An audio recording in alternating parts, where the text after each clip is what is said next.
Okay, good afternoon, everybody. Okay, fine. So let us start then. So I think, from the title of this particular session, you must be able to understand that what exactly we're going to discuss in this particular session, right? So, as the pre-results are out, and in fact, many of you must have cleared the pre-examination. Most of you, I believe, that must have cleared this examination. That's why you have preferred to join this session.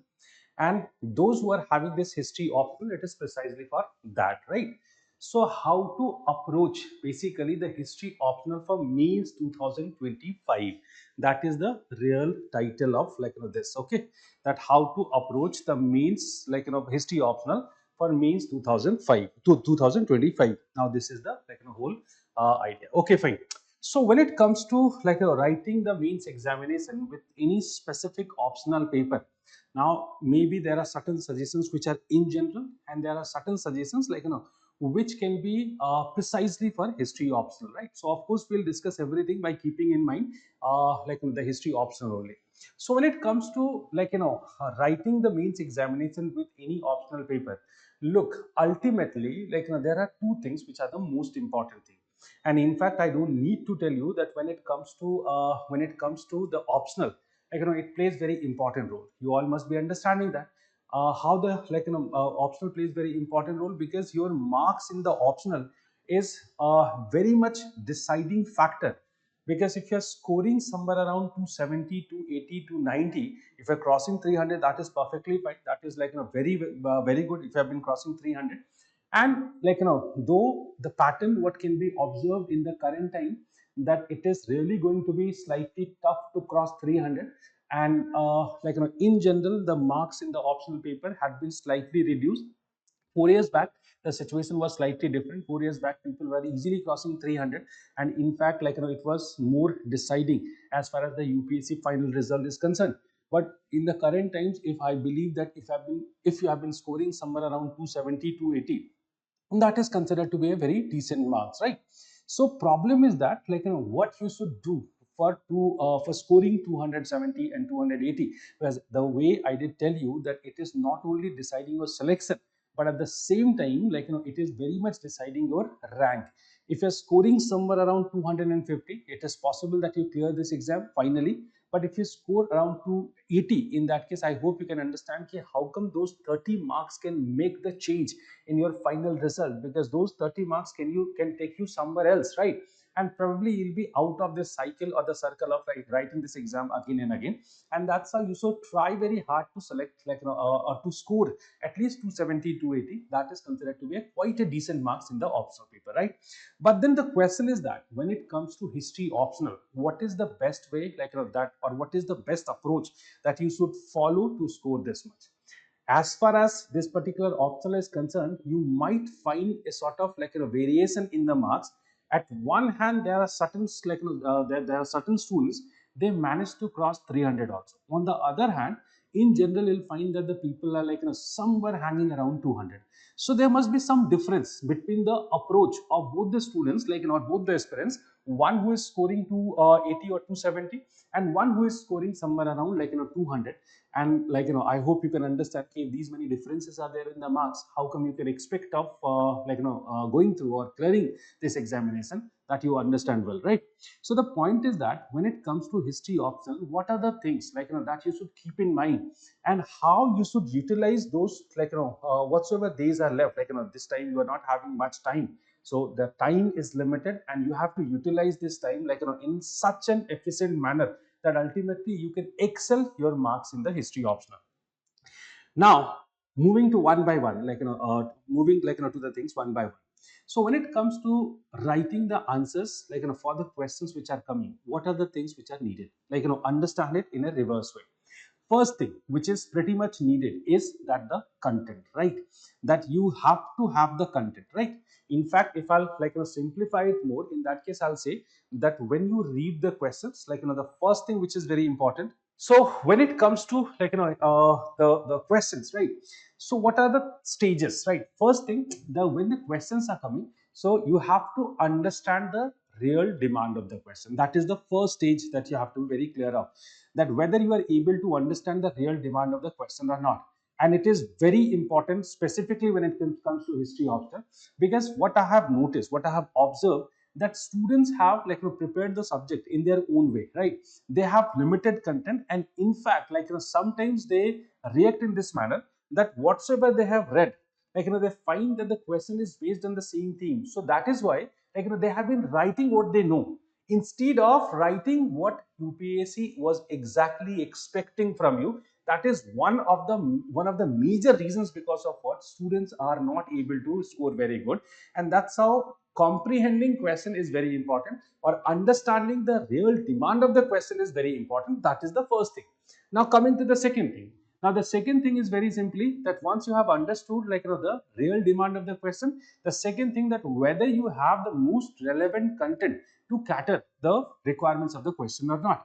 And the third thing, that you should write in such a way that in limited number of words or in minimum number of words, you can somehow incorporate all those necessary things in your answer. These are the three things. Then it's very simple. Don't complicate this process. It's very simple. Sometimes what happens when you go to different mentors and different teachers, and the things are being complicated, that's a very basic thing, that what exactly has been what exactly has been asked, whether you are able to identify that or not. And mind you, if exactly you're not able to understand or identify what exactly has been asked, in that case, if you have been writing the answer, and you have been writing good number of words also, but then after that, if you're not able to get very good marks, this is one of the major reasons. And that's how understanding the real demand is very important, specifically in history optional. I have noticed this problem, that's why I have been repeating this point and again and again. And then as I told you, the relevant content, and of course the answer writing should be there in such a way, as I told you, that in minimum number of words, it is incorporating all the possible dimensions or the possible things or possible facts also. That is the thing, the three things. These are the three things. So we are going to discuss one by one all the three things, right? So we'll be focusing on how to understand the question. The second thing, that we're going to talk about, that how to revise the content, and if there is any lacuna in the content, how to somehow cope up with this, how to utilize this minimal time or this very limited time in order to somehow enhance the quality of your content, right? And the it's better to say the most relevant content. And the third thing, how to present it in such a way that you are ultimately able to score very good, right? So look, whenever it comes to history optional, you have to understand the nature of the paper, right? So paper one is very different from paper two. Majority of the students are not able to get it, and this is the reason because of what you find, that in paper one, let's say you scored very good, but in paper two, you could not score very good, because what do? You apply same formula in paper one and paper two also. But if it is quite a logical thing that if somebody has been or somebody was able to score very good in paper one, it means that he or she was not a bad student. Undoubtedly he has covered or she has covered the syllabus in a proper way. That's how somebody managed to score 130, 140 in paper one. But the moment it comes to paper two, they are able to score only somewhere around 70, 80, 90 marks in paper two. So look, understand this problem. If somebody is able to score 130 in paper 1 and only 70 marks or 80 marks in paper 2, or let's say 100 marks in paper 2, in that case, you cannot say that there was certain problems with the information the students was having. Rather, you have to understand that there was certain problem with the approach the students were having in different papers. And it is quite clearly conveying you that, as you can understand it very clearly, that what approach you have followed for paper 1, it is quite possible that you have followed the same. It is maximum possible that you have followed the same approach for paper 2 also. And but then it did not work in paper 2. That's why you got could not get very good marks. I have been getting several remarks by the students these days that, sir, I have written better in paper 2. I was expecting better marks in paper 2. Last year I scored around 140 in paper 2, but then this year you got this many marks, such a lesser marks in paper 2. What did it how did it happen?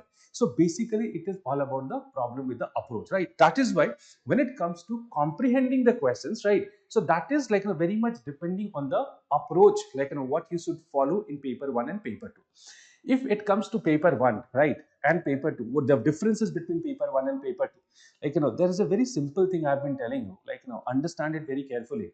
When you have been approaching or when you try to see the syllabus of other optional papers, let's say political science, let's say anthropology or sociology, we'll find that majority of the papers which are there in the UPSC.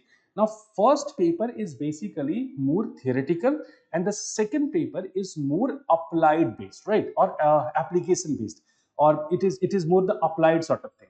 But then, since it is not possible in history, I hope you can understand it. Why it is not possible? Because in history there is a clear division: ancient, medieval, modern, and world. This is how in paper one, ancient and medieval are there, and paper two, modern Indian history and the world in modern world history are there. So basically, since it is a chronological division, and that's why you are not able to understand the clear difference between the approach, for the approach between paper one and paper two.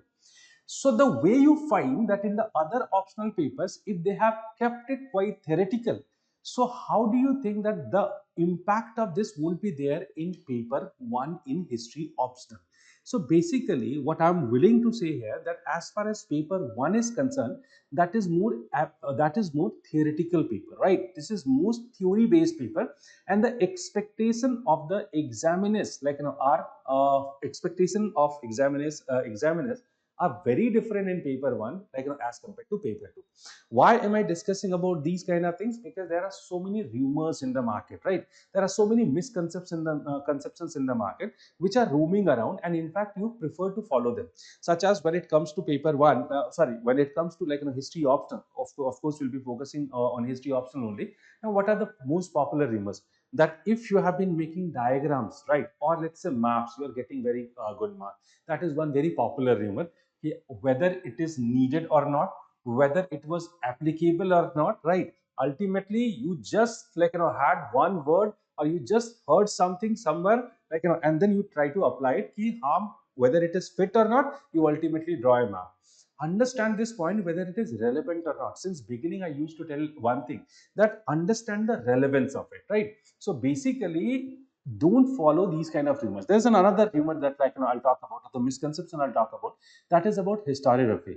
I don't know how it has become so popular these days, that has how many your marks is very much depending on this particular fact, that how many historians you have mentioned.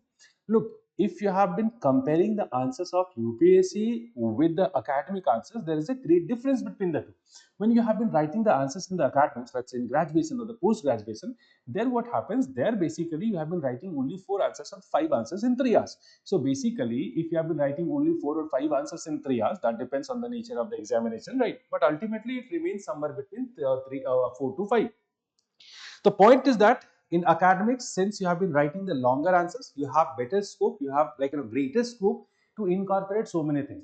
But then when you have been writing the answers of most of the questions between 150 and 250 words, 150 to 250 words, it is not possible to fill the answer with so many facts. Maybe it is in terms of certain crude facts of history, or it may be in the it may be the name of historians, it may be basically the name of certain books and all, right? Whatsoever it is, ultimately you do not have this much scope. So when you have limited scope for incorporating these kind of things, in that case, how come it is possible that you have been writing so many such things? Because if you have been giving more space to these things, in that case, ultimately the core content of the answer is being missed. So अगर core content भी miss हो जाएगा आपके answer से, तो how in that case you can expect getting very good marks? So please understand this point. Don't get misguided by these kind of rumors. Relevance is the most important thing. So the way I did tell you that paper one is more conceptual, and that is why when you have been answering the question in paper one, you should try to get inclined towards the theoretical aspect. And in fact, the nature of the questions are also very similar. So nature of questions themselves are indicating that actually you need to go for this kind of answer writing, because if you have been doing so, in that case probably you have been catching the requirement of them. Again, when it comes to paper one, frankly speaking, there is a difference between ancient Indian history and medieval Indian history also. And in the same way, when you have been writing the answers in paper two, there is slight difference between the modern Indian history and the modern world history as well, right? उन दोनों के बीच में भी थोड़े differences हैं, तो आपको उसको भी समझना है.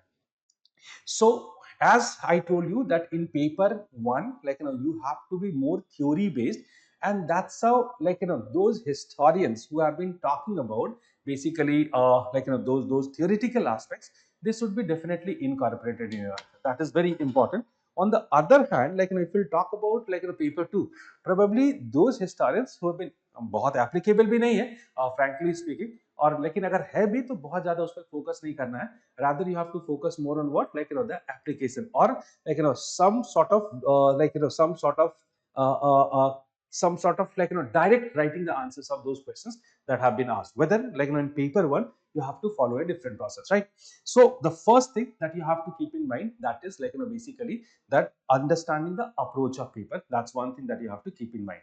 Now coming to the second part, आपने उसका approach समझा, ठीक है? Let's say you have understood or comprehended the real demand of the question, but then it comes to the next important question, and this is the bigger question, that how to find the most relevant content for it.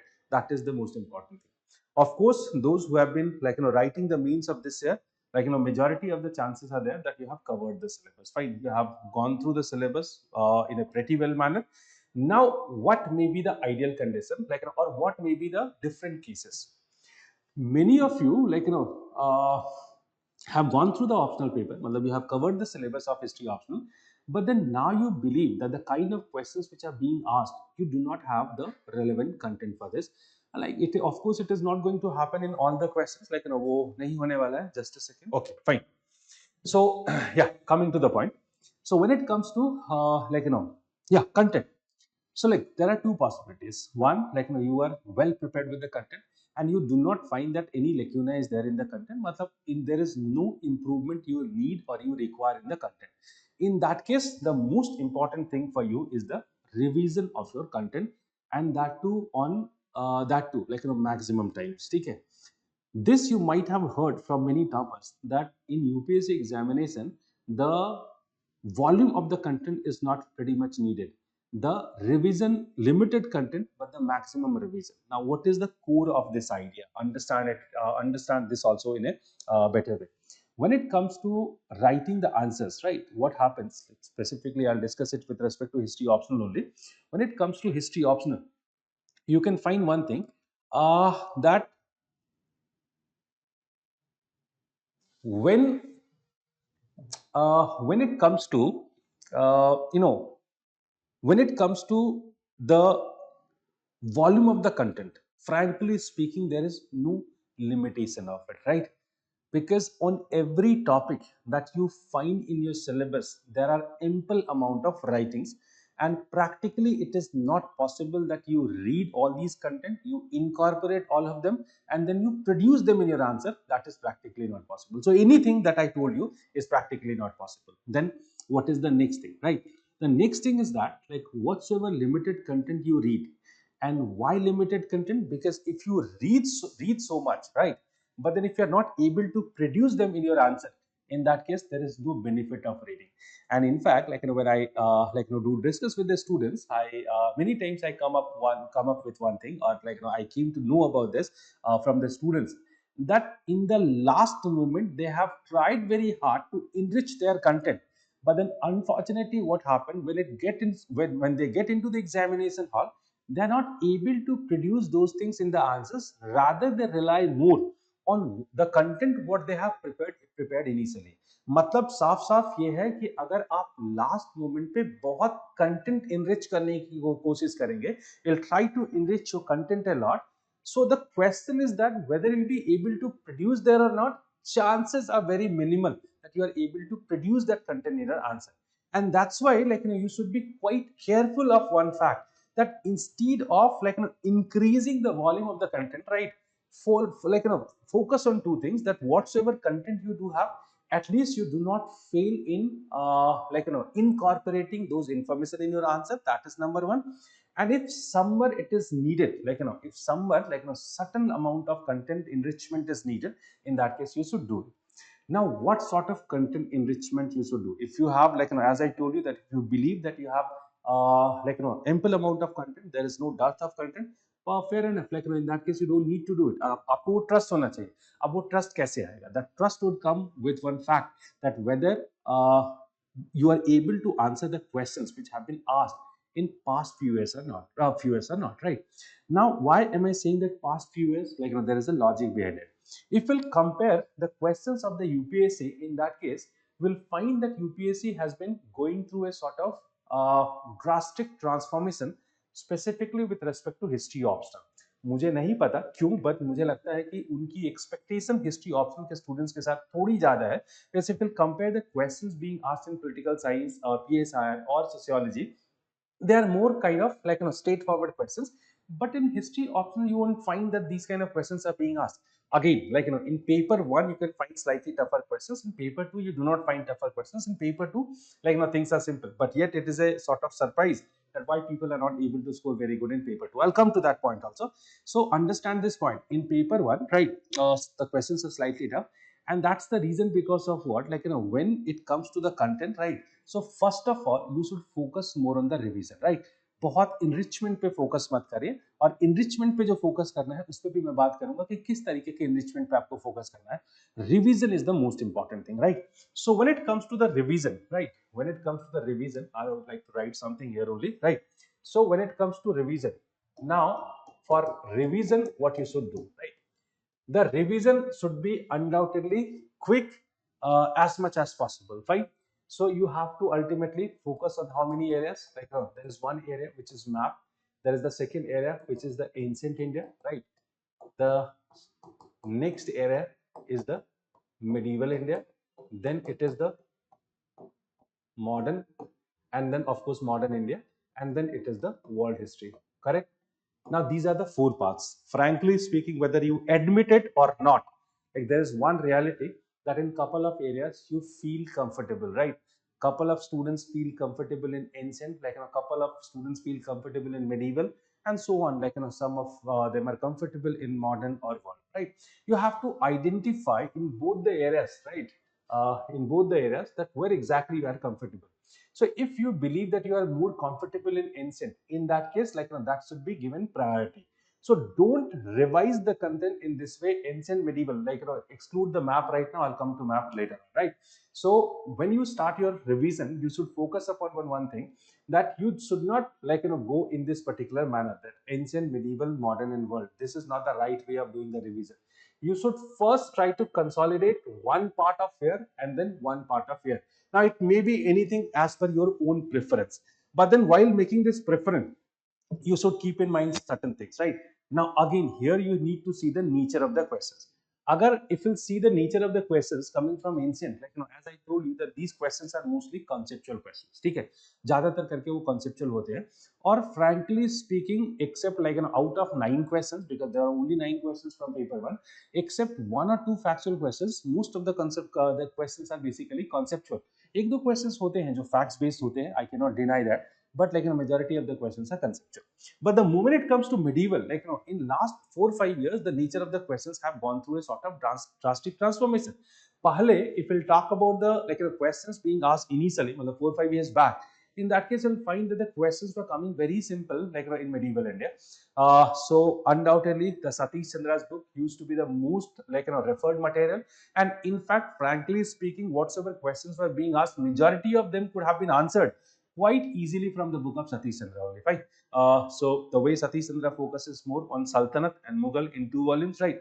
And in fact, this is the book which is, as I told you, that mostly referred by the student. And as I told you that you felt comfortable, like with these two books while writing the answers of the medieval.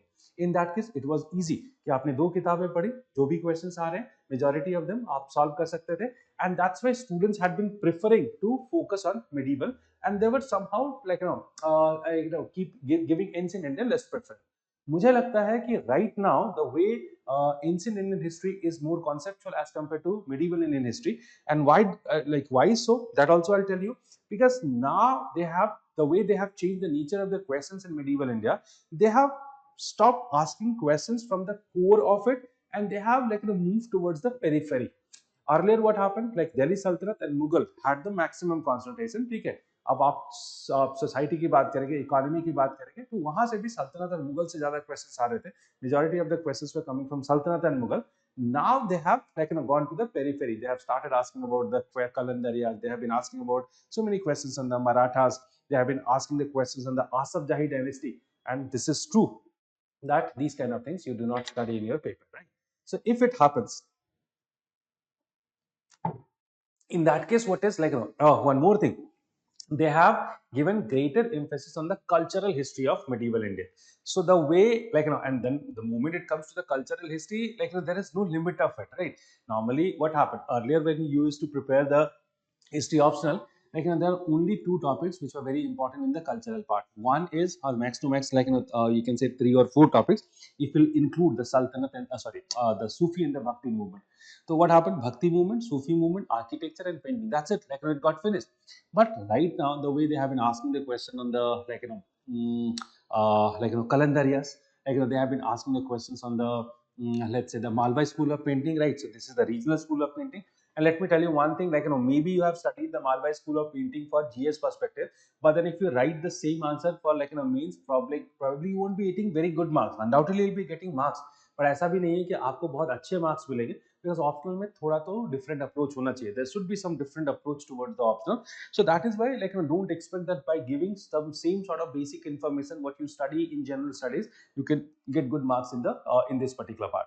So frankly speaking, like, the way the nature of questions have become so diverse in medieval, and in fact now this is not the time that you are, like, going to cover all these parts, like, holistically. So since it is not possible, and that's why this is my suggestion to you, right? It is, like, completely up to you that whether you want to take it up or not. But then my suggestion will be focused more on ancient, because out of 9 questions, very easily, if your concepts are sound now, like, 2 questions can be answered easily by you, as majority of the questions are conceptual. जब questions जो है conceptual होते हैं, तो क्या होता है कि if you could understand the concept, तो मैं शुरू में बात कर रहा था, what I had been discussing initially, that if you have comprehended the, like, the concept that they have asked, in that case you just need to find the relevant example for that and you'll be able to answer it.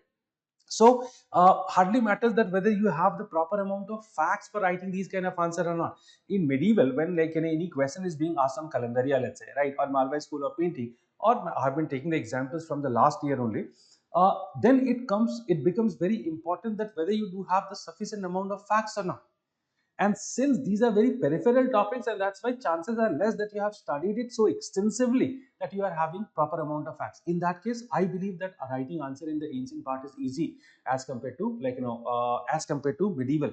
And that's why you should focus on this part. But then again, if you feel comfortable in medieval, there is no problem. If you believe that you have covered so extensively, let's say somebody has done masters in medieval, in that case, must like, undoubtedly he or she must be having good control or good command over the content. In that case, you can choose master, like, medieval also. There's no problem. This is completely up to you. This is my suggestion, right? So you should go for one part in this area, like, then it comes to the modern and world. Here I won't give you any suggestion, right?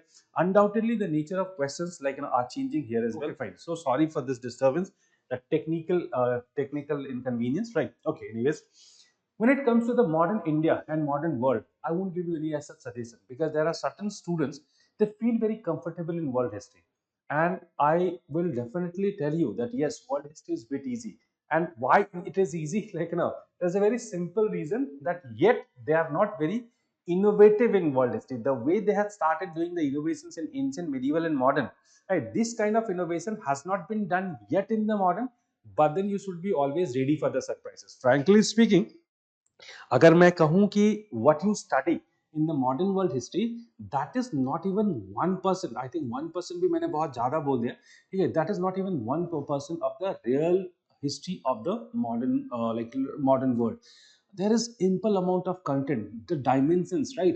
And if UPSC starts asking questions from these dimensions, frankly speaking, it is going to be a hard nut to crack, right? बहुत मुश्किल होने वाली है. But मुझे लगता है कि शायद वो ऐसा नहीं करेंगे, because when you study world history, you study the history of, like, Europe, you study the history of America, then Africa, then the Southeast Asia, like, the China. So since you study so many parts, in that case it is really tough that, like, and it would be really impractical if they are expecting a very deep information and the knowledge from you in the world history. So I don't believe that they'll, like, at any point of time they'll make it very complicated. एक दो बार हालांकि उन लोगों ने थोड़ा बहुत जो है ट्विस्ट किया है, जैसे like, once I saw, like, a couple of questions from American Constitution. Now, asking questions from American Constitution, I don't find it quite practical, and that they have asked it with reference to Charles Beard. Undoubtedly, he's one of the greatest historians of USA, United States of America. But then ठीक है, ऐसे बहुत इक्के दुक्के ही experiments देखे, बाकी नहीं है. When it comes to modern India, they have been going for certain such certain innovations here also, and since they have been going for certain innovations here, and that's how you need to be quite cautious here. And as I told you that their expectations are very different in paper too, and that's why it is not very important that whether you know the answer or not. You have to understand this fact that whether what information they are expecting from you, whether you are able to write that or not, that is very important. And that's why you have to decide it on the basis of that, right? So what you should do, pick up one part from here, pick up the another part from here, and then you first try to cover this, because the moment you have covered one part from this part and one part from here, frankly speaking, you have covered more than 60% of your syllabus. Because if you have been writing ultimately 10 questions you need to write. Out of 10 questions, let's say the areas you have focused upon, so 3 questions from there, 3 from here. Map is one area what you need to focus upon very regularly. So these are the 7 things, right? So ultimately you have been focusing on 7 parts, so only the 3 questions are left. So from rest of the areas you need to write only 3 questions, right? So 3 questions, that means 30% only. So if you are a bit poor in those areas, if you are not very comfortable in those areas, even though you are just you need to write only 3 questions from this part, that is the 30% weightage of the syllabus. In that case, somehow you can manage your marks. That is the strategy that you should follow. That is one thing, right? Okay, now it is coming to the map area. Okay, that is very important, right? So one by one, I'll be discussing separately also. So let us start it with the map. Now, what strategy you should follow for the map, right? Coming to map. So when it comes to map area, it is very important, right? Again, at one point of time, it was one of the most lucrative area of the history optional. And frankly speaking, many students had been opting for history optional for this reason that map was there. And in fact, you were getting the marks in the map section like mathematics. ठीक है, जैसे maths makes problem solve कर दिया. So in that case, you can expect of getting 100% marks. Something very similar was there in the map portion, and people were scoring around 45 also in map area. So out of 50, if you have been getting 45, I hope you can understand. Then in rest of the questions, 200 questions, 200 marks. If you're scoring only 100 marks, even though you are reaching close to 150, correct 60% marks optional में आते हैं, इतना मुश्किल नहीं है. तो आप समझ सकते हैं कि मैप का कितना वेटेज था. But then yes, they are not only making the questions slightly tougher, they are even making the map portion also tougher over the period or year by year. Now when it comes to the map question, okay, how you should focus or how you should prepare this area. So look, before talking about the complicated parts, why not to talk about first the simple things. Again, what is the difference of the simple and the complicated? The sites that you know, that is simple. The sites that you do not know, that you haven't covered, they are the tough or the complicated part, right? So instead of getting disturbed, instead of bothering about the sites which are really awkward, you should first try to focus on the sites that you have prepared through the regular revisions, right? Most if I'll discuss about a general pattern, students mostly prepare 600 to between 600 to 700 sites. And if you have prepared these many sites, in that case, frankly speaking, if the paper is very tough also, in that case 12 to 15 questions are being asked. Last year का भी लोगों ने बताया कि it is very tough map. But then frankly speaking, I believe that 20 to 12 to 14 sites were yet doable, किया जा सकता था अगर आपने ढंग से prepare किया है. So let's say if you have done 12 to 15 sites, if you have somehow prepared in such a way through the regular revision that you can go for you can go for answering correctly 12 to 14 sites, let's say, even though you can manage very good marks. Because what is here, what is the possibility here, that the correct sites could get you 2.5 marks.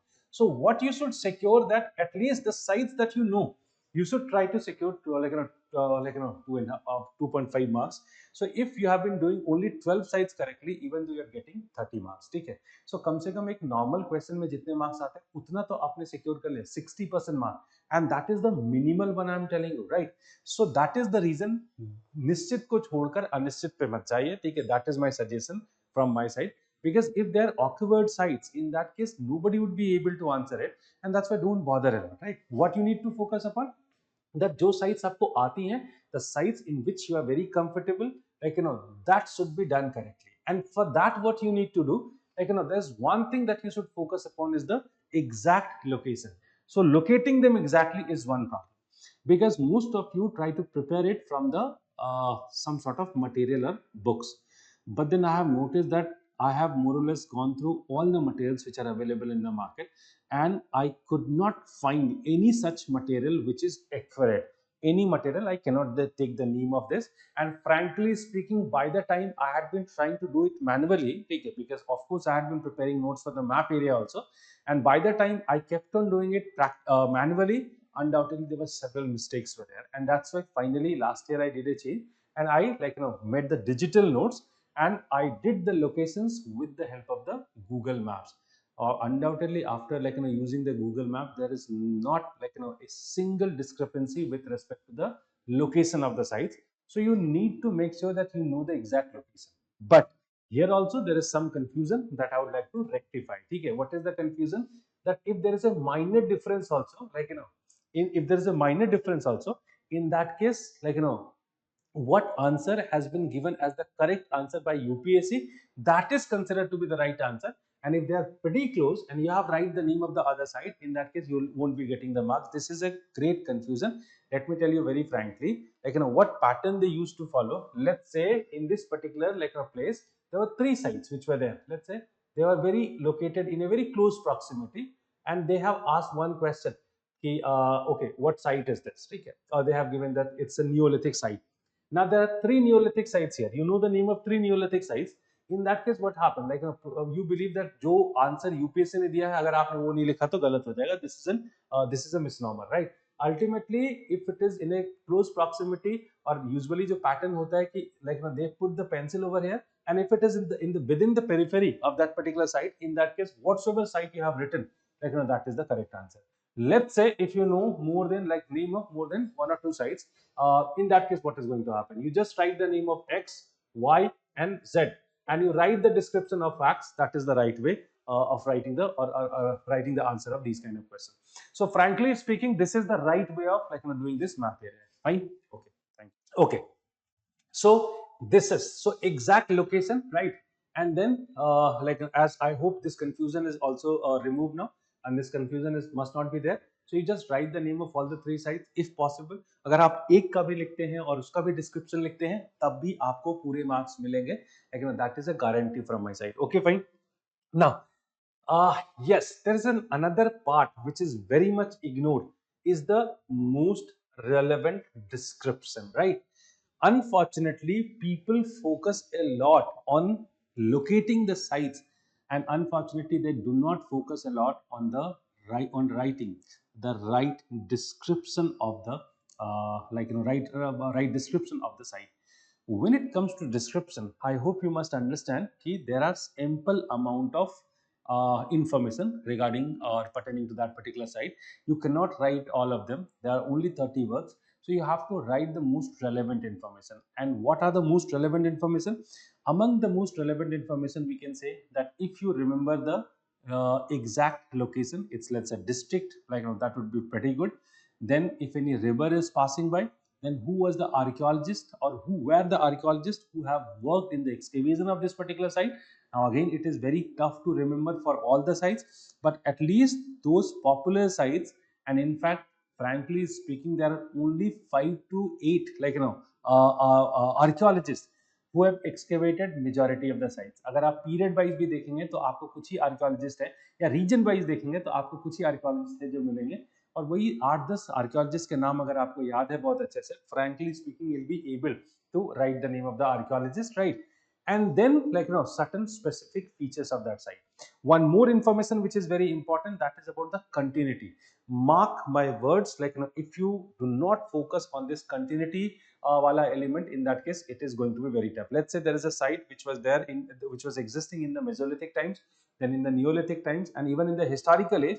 You need to write it categorically that from Mesolithic dash Neolithic dash historical age, that is the right way of answering. तीन ही point आपने तीन word लिखे, but then ultimately you have covered the continuity wala element. That is very important. So these are certain important information that you should try to incorporate. So don't only focus on identifying the site, ठीक है, ज्यादातर energy आप उसको identify करने में लगाते हैं और उसके डिस्क्रिप्शन में आप बहुत कम एनर्जी लगाते हैं. So make sure that whatsoever sites you know, like you are getting full marks in that. That is very important. And let's say अगर आपने 14 sites भी सही कर दे, in that case you're getting 35 marks, because पूरे marks मिलते हैं. So it is, why not to like go for complete marks instead of like instead of hunting for those sites which are very awkward, right? And then it comes to, yeah, like one more point, then regular revision is very important. Since today, I think from today only, like make sure one day that at least half an hour, like you have been giving every day to map area. It is all about practice, it is all about the regular revision. So it cannot happen that towards the end, on last 30 days or 15 days you are able to do, because until and unless you have been doing it again and again, again and again, again and again, you won't be able to recall it. And that's the reason because of what, like you should go for it. So regular revision, regular practice as well, right? क्योंकि हम जब तक देखते रहेंगे तो हमें cram नहीं होता, हमें मेमोराइज नहीं होता. प्रैक्टिस के थ्रू हम अपने आप को क्रॉस चेक करते हैं और it helps you in memorising pretty well. That's the reason I told you that I got this digital map. और हमने क्या किया था डिजिटल मैप्स में, like we have used the Google map and we have located the site, and there is no description of the site. Like let's say there is a site here, now only this dot is there, right? And you have to just recall कि what site is this, right? Description is there, it's a Neolithic site. तो अभी क्या करना है आपने site पे पहले आपने याद कर लिया, okay, this is like let's say any site, like this is one site, and then the moment you take the cursor over here, then the pop-up is coming and all the relevant descriptions you find here. That is the pattern what we follow. So anything like which is with what like you are convenient, right? You can follow that, right? That's not a problem. That is depending up to you, right? And then like after doing all these kind of things, अगर थोड़ी जान बची है, थोड़ी energy बची है, आपको लगता है कि you can do certain some sort of improvement, in that case I think you should go for certain new sites, right? वो कहते हैं ना कि वो जो चक दे इंडिया में है कि वो 70 मिनट वाला जो डायलॉग है उसमें बोलते हैं कि पहले देश के लिए खेलो, फिर जो है अपने लिए खेलो. वही लास्ट में अगर लगता है कि थोड़ी बहुत जान बची है तो फिर थोड़े नए साइट्स कंपाइल करिए, या फिर अगर कहीं कंपाइल फॉर्मेट में मिल रहा है you can use that, because there were so many like people, they do make like the efforts for these kind of thing. If you are getting access to these kind of thing, we'll be also preparing like तो आपको कहीं से भी मिलता है, तो instead of preparing by your own, like you can rely on these kind of material. That is the like strategy that you should follow for the map area, right? I believe that all the questions I have answered. Any doubt that you must be having, I have answered them properly. Towards the end, I'll I'm ready to take up doubts also. Fine. So we're just done with this part. Let's move to the ancient. Though I have discussed couple of things for ancient, right? But yet I would like to discuss something precisely for ancient part, right? So in ancient part, like what are the things that you should keep in mind? The questions in the ancient part, like could be divided into three parts. So there are certain questions which are precisely based on conceptual dimension. That is the most important part in the ancient. There are certain questions which are based on chronological, like chronological continuity and change. That is again very important part. And then it comes to certain peripheral topics. The peripheral topics, the way I did tell you that mostly the peripheral topics are most important in the medieval era, but then certain questions are coming from the peripheral topics also. But then majority of the questions revolving around these two dimensions. तो हमें क्या याद रखना है कि हमें इन dimensions को अच्छे से ध्यान में रखना है, और उसके इर्द गिर्द like around that we have to like keep our preparation. As I told you, for me, so as I suggested you, ancient is the best part, right?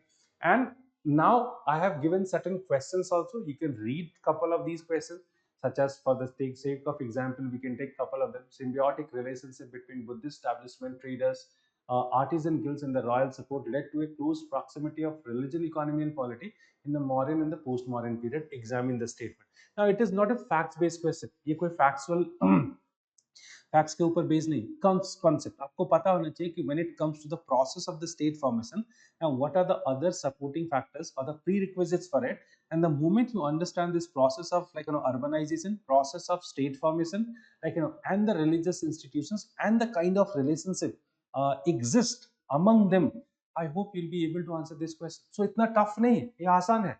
पर आपको क्या, like since they have confined the period as the Mauryan and as Mauryan and post-Mauryan, Mauryan and post-Mauryan, you just need to identify or you need to incorporate one example, and you can write the answer of this question.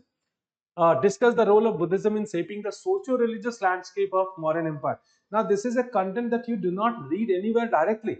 But then if your concepts are very clear that how come Buddhism had been contributing in shaping the socio-economic, socio-religious landscape of the Mauryan Empire, again, it can be answered. So that's the reason I had been suggesting this. Like these kind of questions are there. Then chronological, continuity. Discuss the evolution of the state institutions and taxation system from Rig Vedic period to the later Vedic period. I hope it is not a very tough question to be answered. Now, this is what you have to keep in mind. Fine. Okay, so but then certain factual questions are also coming. Peripheral topic जिसको मैं कह रहा हूँ कि जैसे उन्होंने Aryabhata, Varahamihira and Brahmagupta के contribution के बारे में पूछा था, या फिर the way they have asked exact role of the Agraharas in promotion of education. Now, frankly speaking, I teach this subject for since very long. I have been studying this subject for last, I guess, how many years? 28 years. And I know that in which areas the students must be uncomfortable, right? तो मुझे पता है कि कुछ areas है जहाँ पे uncomfortable, क्योंकि क्या होता है कि यूजुअली आप there are certain content that you do not read directly.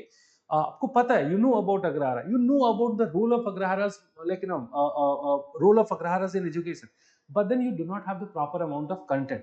So that's why I have been keeping them in the peripheral topics now.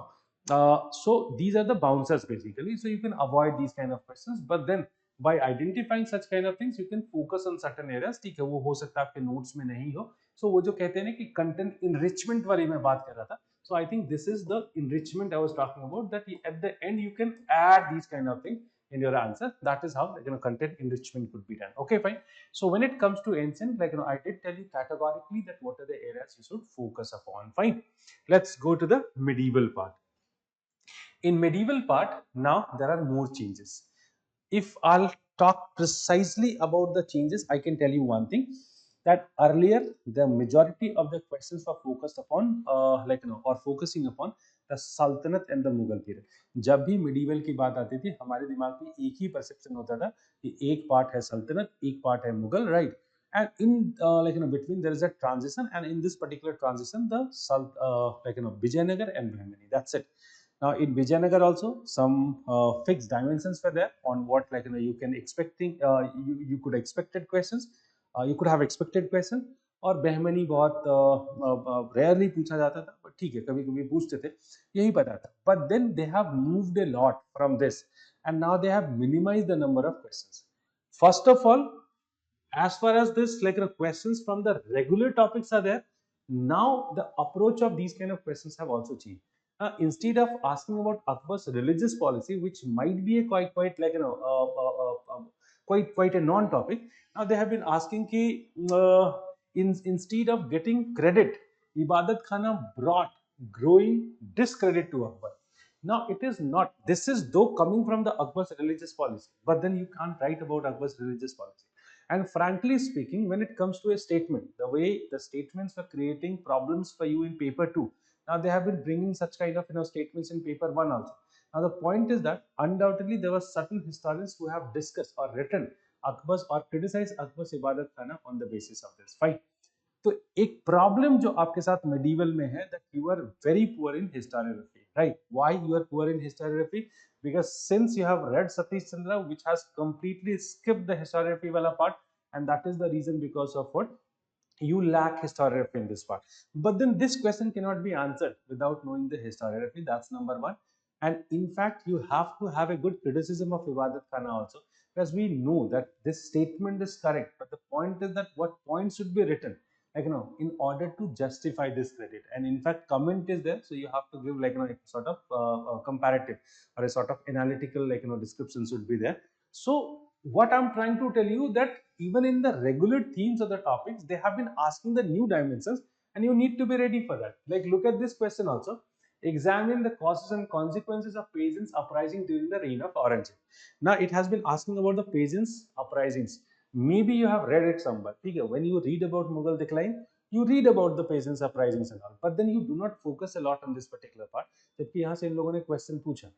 अब अगर आपको थोड़ा बहुत भी आइडिया है कि how come the historiography itself is going through a change, expecting or guessing these kind of questions is not very tough, right? That is the only thing I'll say you, that since they are the topics in your syllabus given, and since they are the topics existing in your syllabus, so anybody cannot avoid these topics. They need to ask certain questions.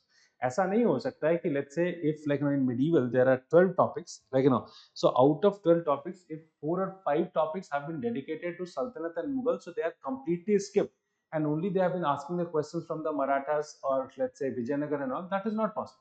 So they'll definitely they need to ask certain questions from this part. But the point is that if they are asking the questions, what kind of questions can be asked from this part? I hope you can like some sort of guesswork may work. So it is a suggestion to you that how to take up this particular part, which are regular, right? Then it comes to certain like peripheral topics. So when it comes to peripheral topics, in last years, every year you can find a question being asked in the Marathas. But then when it comes to the questions being asked in the Marathas, they are also not very regular. ठीक है, जैसा आपको लगता था कि मराठास पे जो है वो रेगुलर क्वेश्चंस होते थे, मराठा एडमिनिस्ट्रेशन एक क्वेश्चन होता था, right, and then foundation of the Maratha Maratha kingdom, that was one question. So these are the questions you are like aware of. तो आपको लगता है कि शायद ऐसे ही questions आएंगे, and then you like prepared, used to prepare in this way. But then certain innovative questions are coming from the Marathas. Again, there is a reason behind it. But anyways, so peripheral topic आपको prepare करना है, वो आपको ध्यान में रखना चाहिए. जिस तरीके से they have asked a question on the Asaf Jahi dynasty. Now, frankly speaking, even I never expected that they are going to ask this question in the medieval part. In modern, I do teach Asaf Jahi dynasty, right? मतलब उसमें जब हम Hyderabad, in fact when I teach the successor states, I like I go for this dimension कि how come the Asaf Jahi dynasty had been establishing a different kind of political culture over there. That is like on one topic I do cover, but then I never expected that this question may be asked in medieval. So थोड़ी खिचड़ी तो early medieval और 18th century को लेके है, थोड़ी confusion है, और यही वजह है कि you should be ready for the questions in both the parts, such as early medieval is concerned. So you can expect a question in ancient, you can expect a question even in medieval. In the same way, 18th century and in fact 17th century also, because as far as the coming of European companies are concerned, that is considered to be very much part of early modern also. तो हो सकता है कि वहां से questions modern में भी पूछ ले या medieval में भी पूछ ले, that doubt is there. So that's why you be ready for the questions from this part. So right, Asaf Jahi dynasty has been asked. Then like it comes to the cultural history, that has been given greater weightage, right? So when you have been preparing medieval, frankly speaking, what part you have prepared pretty well, like थोड़ा सा weightage कम हुआ है और थोड़े peripheral areas का weightage बढ़ा है. तो यहाँ पे you need to be pretty cautious and you need to prepare certain new topics. Frankly speaking, be ready for that. तो यहाँ पे थोड़ा वक्त आपको देना पड़ेगा, और मुझे लगता है कि when it comes to the enrichment of the content ना, like this is what you need to do. ठीक है, वहाँ पे cultural, और मैंने कहा ना कि when it comes to the cultural history, don't think that what information you do have for the GS perspective, the same information you have been writing. हाँ, अगर कंटेंट नहीं है और मजबूरी है वो क्वेश्चन लिखना, तो उसमें हमारे पास कोई चॉइस नहीं है, राइट? तो वहाँ पे हम वही लिखेंगे अनडाउटली जो इन्फॉर्मेशन है. बट अगर आपके पास पता है कि there are so many questions being asked from this part, at least writing name of one historian, right? By giving some sort of critical analysis, what you do not include in your GS answers, you can make your answers better than others. Like these kind of innovations could be done here, but then you need to prepare this part. So here the content enrichment is very important, and you need to do this, like do this kind of content enrichment in this particular part, right? So in medieval, I have told you that what are the things which are needed, and that's why you should be ready for this part. That's why I suggested you focus more on ancient, less on medieval. Expect of writing only 2 questions from the medieval, but एक चीज ध्यान रखिएगा, since there is a compulsory question in this part, and the compulsory questions are really important. You can't skip it, you can't leave it. तो वहाँ पे तो लिखना पड़ेगा, आपके पास choice नहीं है. तो syllabus तो थोड़ा बहुत देखना पड़ेगा, and here probably you need some sort of content enrichment. और मैंने थोड़ा hint दिया, I gave you certain suggestions कि what sort of content enrichment you require in this particular part, right? Okay, fine. Let's move to the next part, that is the modern India. Fine. Okay. Now, when it comes to modern Indian history, right? Frankly speaking, in modern Indian history, also certain innovations are there from their side. Problem is this: there is no such questions which cannot be answered by you. It can be answered by you, but then problem is that in paper two they're not giving the marks, right? And probably there the answer writing is very important. But before I go to the answer writing, because that I'll take up in the second part, right? So before you go to the answer writing, let me tell you very frankly that here, like, there's something which is very important, is about the new dimensions or the conceptual dimensions they have been asking in the questions. Now, what are they doing? They have been picking, like, the minor dimensions from the syllabus, and they're asking the questions. Let's say now commercialization of agriculture, you all have read, right? And commercialization of agriculture, you know the nature of commercialization of agriculture. You have read about the reasons for the commercialization of agriculture. You have read about basically the consequences of the commercialization of agriculture. But then instead of asking on any of these three dimensions, they have been asking questions on basically one like a dimension, that how come the monetary policies or the revenue policies of the like a colonial rule or of the British colony or the British colonial government was impacting the commercialization of agriculture. Now, questions is being asked from this part. This is just one reference that I have been giving. There are several such questions. Jahan pe they have just picked up those minor dimensions and they have been asking the questions. Let's say let's say the value of utilitarianism promoted the company administration to attempt reforms in Indian society. Now, this is a question. Probably, as far as this information is concerned, you might have read it somewhere. And if you have read the book of Shekhar Bandyopadhyay, in that case, 100% you have read this content. कहीं ना कहीं आपने पढ़ा. But the problem is that ये जो minor dimensions है, they are picking up these minor dimensions and they are framing it in form of questions. Now, the question is that whether do you have the right content and the relevant content and the substantial amount of content to write the answer of these kind of questions? Because these are studied by you just as one point.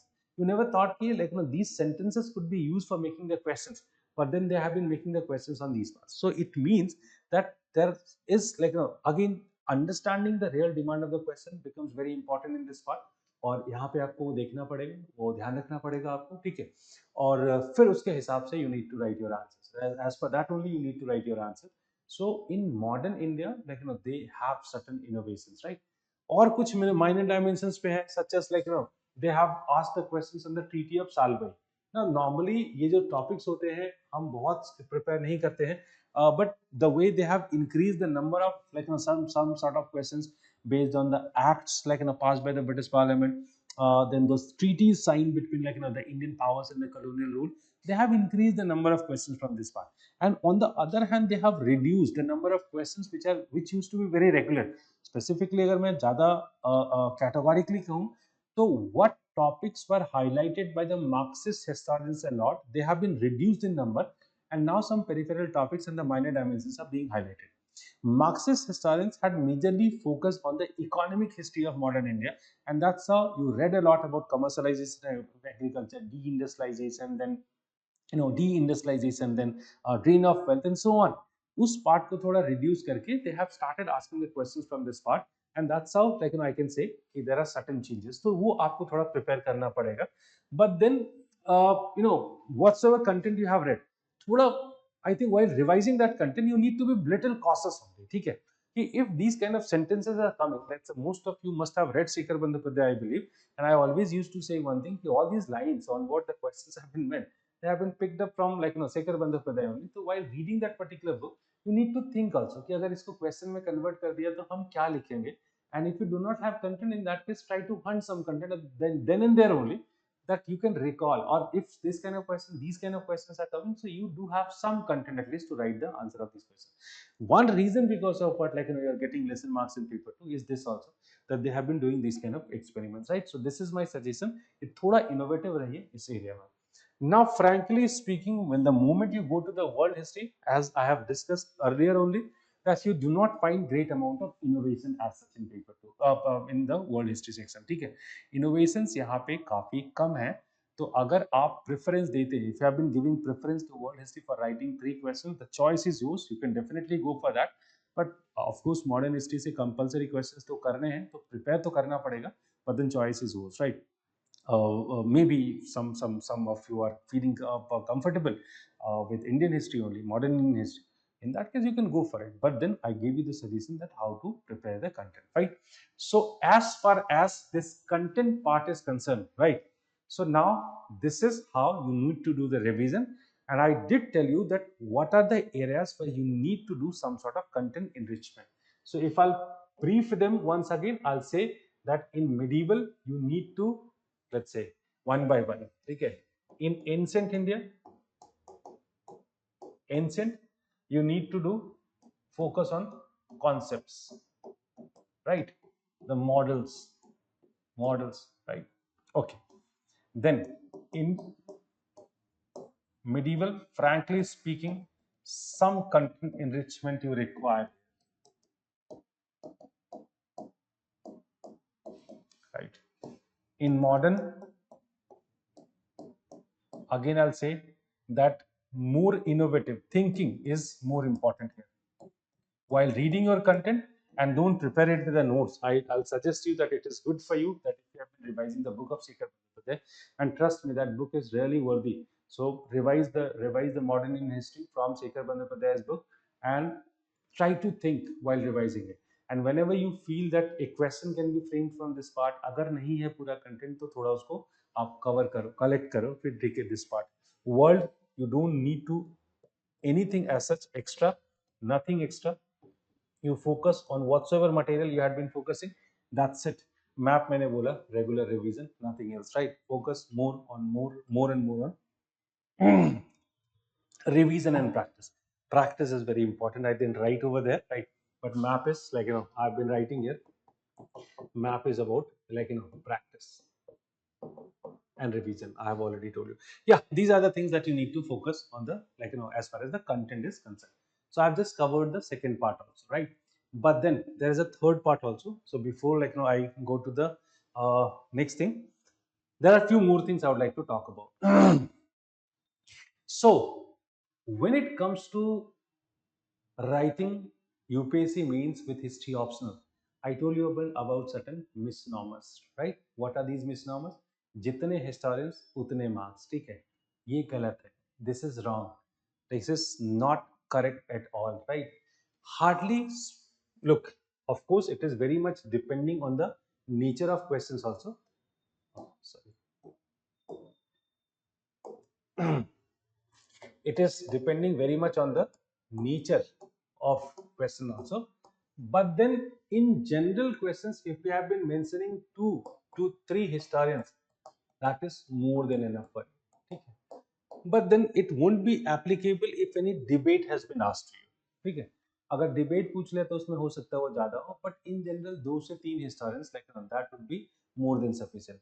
But when you are referring two to three historians, only two to three historians, one thing that you have to keep in mind, that you cannot only write the name of sake of writing the name of historians. This is what you do.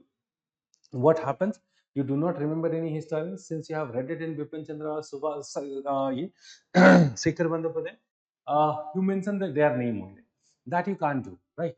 When you have been mentioning only two to three historians, in that case, like, they should be the most relevant one, right? Most relevant one.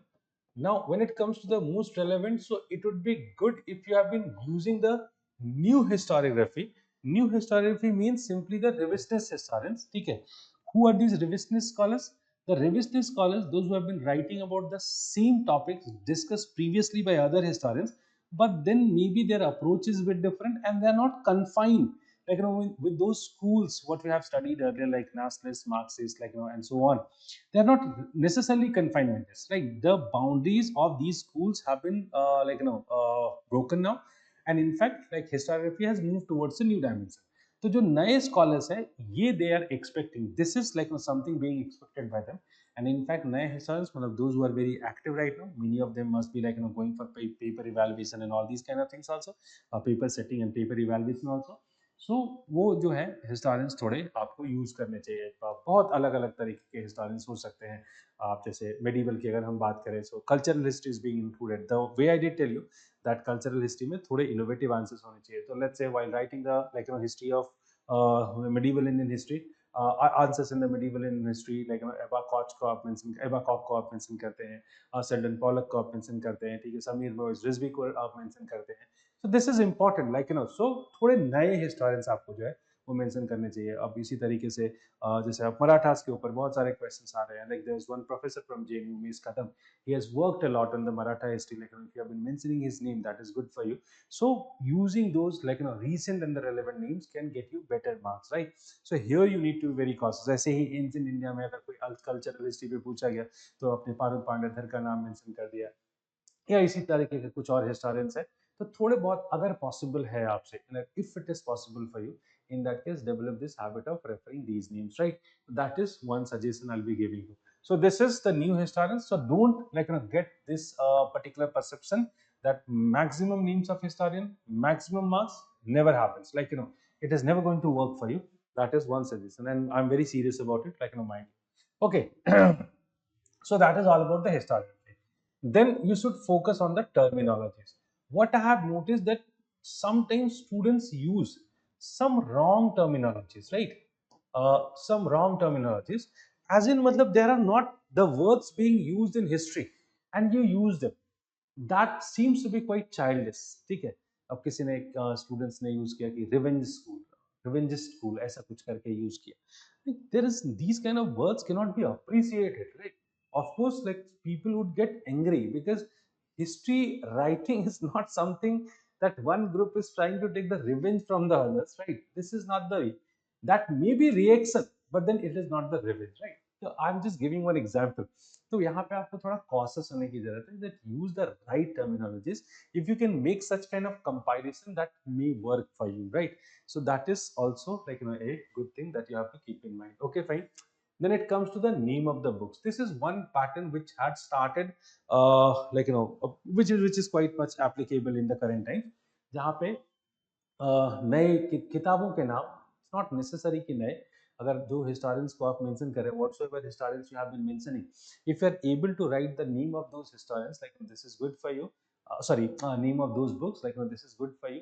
But ठीक है, अभी आखिरी वक्त पे फिर से मैं कहूंगा कि इतना ज्यादा भी कंटेंट की ओवरलोड मत करिए कि that you are ultimately missing everything. First is revision of the content, and if possible inclusion of certain such things in couple of places can work for you, ठीक है। जैसे औरंगजेब पे एक नई किताब आई है, that किताब is that book has become quite popular, so you can incorporate that, right? So आप कर सकते हैं बिल्कुल उनको incorporate। तो वैसी किताबें जो थोड़ा impression दे सके, that may work for you, ठीक है। Then guesswork, certain expected areas should be guessed. That is one thing that should be worked upon. And one more thing that I had been discussing initially, then don't listen these kind of things. Maps maps, diagrams are very useful. Shruti ma'am has made the maps and all, ये सब बेकार की बातें हैं। What the reality is this: there is a question. If you cater the requirement of that question, nobody can deprive you from giving marks. Nobody can deprive you from marks, right? वो आपको देना पड़ेगा। Now, what is the utility of maps, diagram, and these kind of things? If it is relevant, right? And how you can decide the relevance? If by putting that particular map or diagram, you can convey certain things, right? In that case, it is useful. Now, if you are writing any answer on Asoka and Dhamma, and then what do? You make a map of the Mauryan Empire. How come it is relevant? It is not relevant at all, right? It is not relevant at all. But if you have been writing about any particular invasion, and then you make the map. If you have been talking about expansion of particular state, let's say establishment of Mauryan Empire, then you make the a map of Mauryan Empire. Then it is quite relevant. So understand this point. If you make or draw this particular map or any other thing, right, which is relevant, that's point number one. And in fact, if you needed to explain this in words, if you won't be drawing the map, in that case it is needed कि अगर आप उसको नहीं लिखते, अगर आप नहीं बनाते, तो आपको वर्ड्स में एक्सप्लेन करना पड़ता। Let's say there is a question coming on Harappan trade routes, fine. Now, if you have been mentioning all those things in words, it is better to draw a map, right? And then, instead of explaining them in words, you can refer the points in the map, right? That is the thing that you have to understand. So don't be under this kind of perception that like, these are quite helpful things. ठीक है, जहाँ पे relevant है वहाँ पे बनाइए, otherwise मत बनाइए इसको. That is another suggestion. So these are certain more suggestions that I have been focusing. One more thing that I can tell you, specifically for the medieval area, that in medieval area, neither you focus on historiography, nor you focus on basically the primary sources. There are very few primary sources, right? Develop this habit of writing the name of these primary sources, not only for the Sultanate and Mughal, but even for, let's say, Marathas, the Vijayanagar, Ahom kingdom. Very soon you can expect the question on Ahom kingdom also, बहुत दिनों से पूछा नहीं. तो उस तरीके के थोड़े से प्राइमरी सोर्सेज वहाँ के भी जमा कर लीजिए, या नाम ही है कुछ देखने हैं आपको, एंड एक बार देख लिया तो this is definitely going to stay in your mind और retain in your mind. So उनको थोड़ा इनकार करते रहिए. These are few suggestions from my side. Okay, and in fact, these are the things that you need to incorporate in your writing also. So majority of the thing, I have already discussed, uh, already discussed. So now few more things, when you have been writing answer in paper, sorry, in paper 1. So since I told you that things are more conceptual, and that's how your answer should be framed in a theoretical way. Now, why am I writing this? If you have been writing any answer which is more theoretical, in that case, don't try to break it unnecessarily in points. Because this is also a misconception that how many points you have written, your marks depends on this fact. Completely incorrect information, right? Your points does not decide your marks, right? Yes, there should be some innovation in writing, and if it could be broken into the points, appreciate it. But don't try to do it unnecessarily. Right? If there is a concept that has been asked, let's say the questions are what I had been discussing in ancient India, there was a concept that should be written in a subjective way, right? So here you have been writing in a more theoretical way, theoretical answers or the conceptual answers, and that's a big causes for your style of writing. So unnecessarily don't break it into points. Rather, you keep it slightly simple, and then frame your answer. That would be the best way of doing it, right? So this is for paper 1. Okay, name of historians are really important. So here undoubtedly you incorporate the name of historians, right? Here, if some map or the diagram is relevant, map or diagram is relevant, in that case undoubtedly you map it, you make it, right? So these are couple of things that you need to focus upon. Okay. Fourth is, while writing the introduction, I while writing the introduction, there are again certain things that you need to keep in mind. That should start with a relevance. ठीक है, context base जो है आप शुरू कर सकते हैं. So you can start with the context base, right? Sometimes what happens, you try to make your first line very very impressive, but then it is not so easy, because in the examination hall only you are getting, or you are framing some very innovative or impressive introduction. That is not possible. So topic wise you can prepare certain introduction which are impressive, and don't start with any punchline or something like that. In paper 1 it is not needed at all, right? So paper 1 may you never do do these kind of things. A context based introduction you write, right? Fifth is, and don't make it very longer also, keep it very short. And when it comes to the conclusion, right, again there's a great confusion. In history, not necessarily every question is having conclusion, or let's say way forward, right? In GS it is very much applicable. In other optional paper it might be possible, but in history it is not possible. That's why do not focus a lot on these kind of things. Rather, what you can write, you can connect it with the later periods, we can connect it with the modern culture and society, you can connect it with the other periods. So that is the thing which can be included. And specifically in paper 1 you try to take it further, and you connect it with the next period or the previous period. In that case somehow you are able to show that real core of the ancient India, or paper one, that is continuity and change. Now these are the things that you need to keep in mind, right? So paper one, as far as answer writing is concerned, these are the things that you need to keep in mind. Now when it comes to paper two, in paper two, as I told you, the questions are not very conceptual or theoretical. Paper are more application based.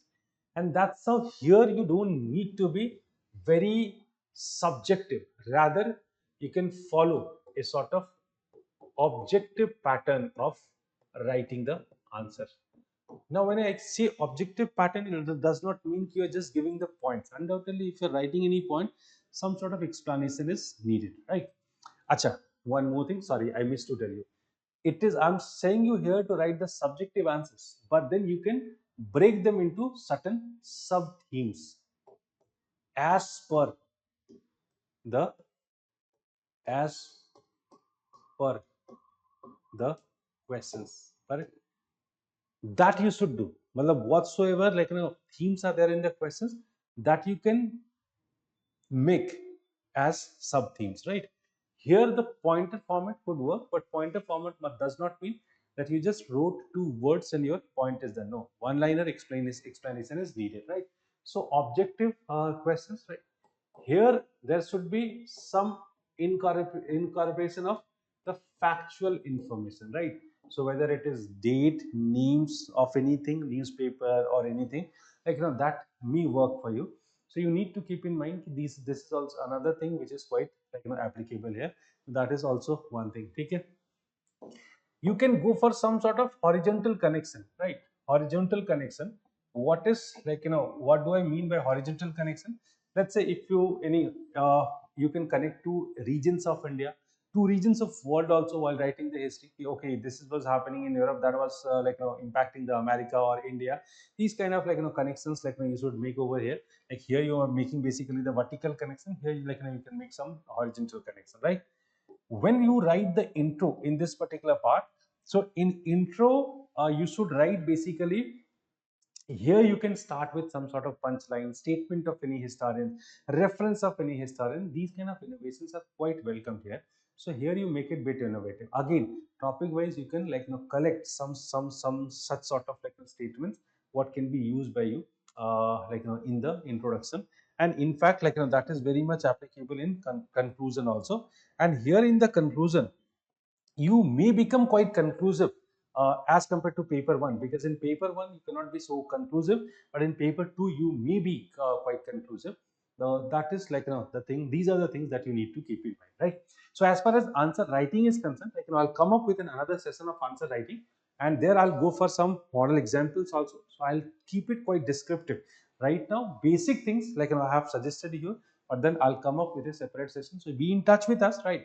He'll be able to come to know about this session. So there I'll be go for a more descriptive session for answer writing also, and by taking certain examples also, I'll try to make you about make you understand about this answer writing.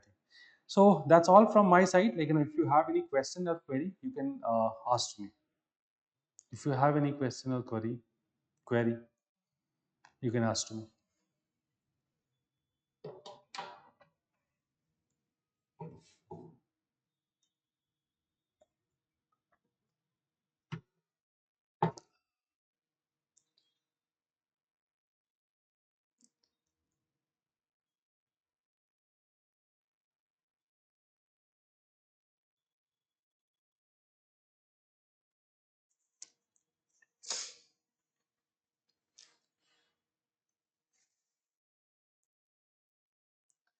I guess no.